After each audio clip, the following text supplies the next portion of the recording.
This segment is sponsored by Patrick Sweeney and his latest book, The Founder's Creed. Our next guest is a 5-time CEO, venture capital operating partner, and investor in over 75 startups. So he knows what it takes to be successful.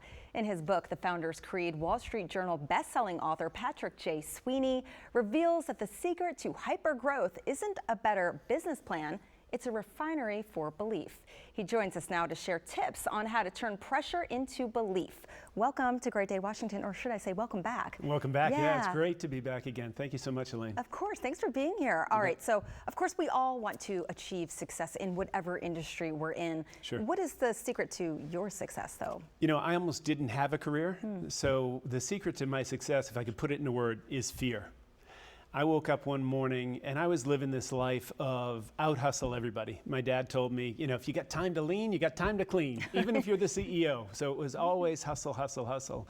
And I was fueling that with caffeine and alcohol and no sleep and, you know, going through these 80, 90-hour weeks trying to be successful. I woke up one morning with my 1-year-old daughter and I couldn't get out of bed and ended up in Johns Hopkins at the oncology clinic. And the doctor came in and said, we don't know what this is. You've got no immune system and your white blood cells are attacking each other. And if the treatment doesn't work, you probably have 2 weeks left to live. So you should get your affairs in order and say your goodbyes.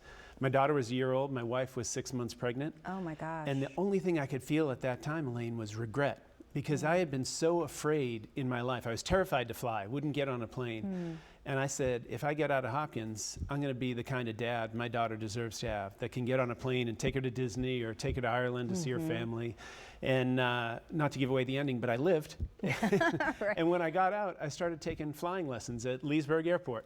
Oh my gosh. With the Dutchman was my pilot's instructor's name. Yeah, so you had a second chance and you went And then, you know what was amazing? I fell in love with flying. It became one of the most fulfilling things in my life. And I had spent 35 years avoiding it, right? Because I was so afraid.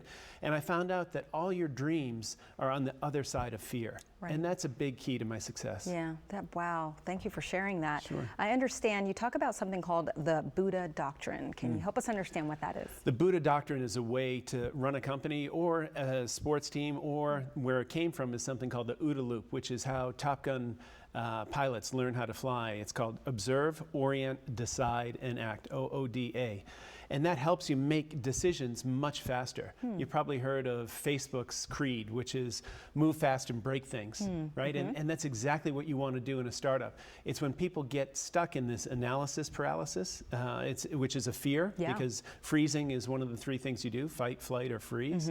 So when you get stuck in that, you don't get any new data back, you don't get any change to your environment. So if you can keep going through these OODA loops, you get a lot more information. The problem with startups is they don't have what Top Gun pilots come in with, and that's an innate sense of belief. Every Top Gun pilot knows they're the best in the world, best equipment, best planes. But when you're a startup, you have a vision of the world and where it can be 5 years from now. Everyone else is over here saying, this is what the world looks like today. You're crazy. So that gap is what I call the belief gap. And great founders know how to cross that. And the Buddha Doctrine is the way to learn how to get across that belief gap. That's a great way to think about it. I'm assuming that's what you mean in terms of people getting stuck. It's this belief, and that's like the missing gear that you need to get you over that. Absolutely, because when you have this idea, you're a founder, and you have this fantastic idea for, you know, maybe a new hair product or something like that. Everyone's saying, you know, you're crazy, it'll never work. So you're the only one with a belief. Then you have to start recruiting internal believers, employees and partners, and external believers, so customers and investors and that sort of thing. And when you start to incorporate other believers into your vision, that's when you create something amazing. Yeah, we have about 10, 20 seconds here left, but a lot of people talk about this exit strategy, especially in Silicon Valley, but you say, what if the point is not to leave, and how can that help people as they go through Monday morning? So a lot of people think that startups are like, or founders are like leprechauns, right? They're chasing the gold at the end of the rainbow.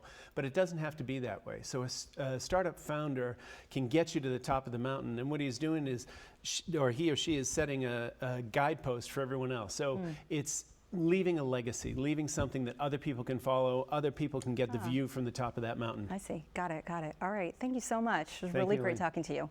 Yeah. To learn more about Patrick or to buy his book, The Founder's Creed, go to thefounderscreed.com.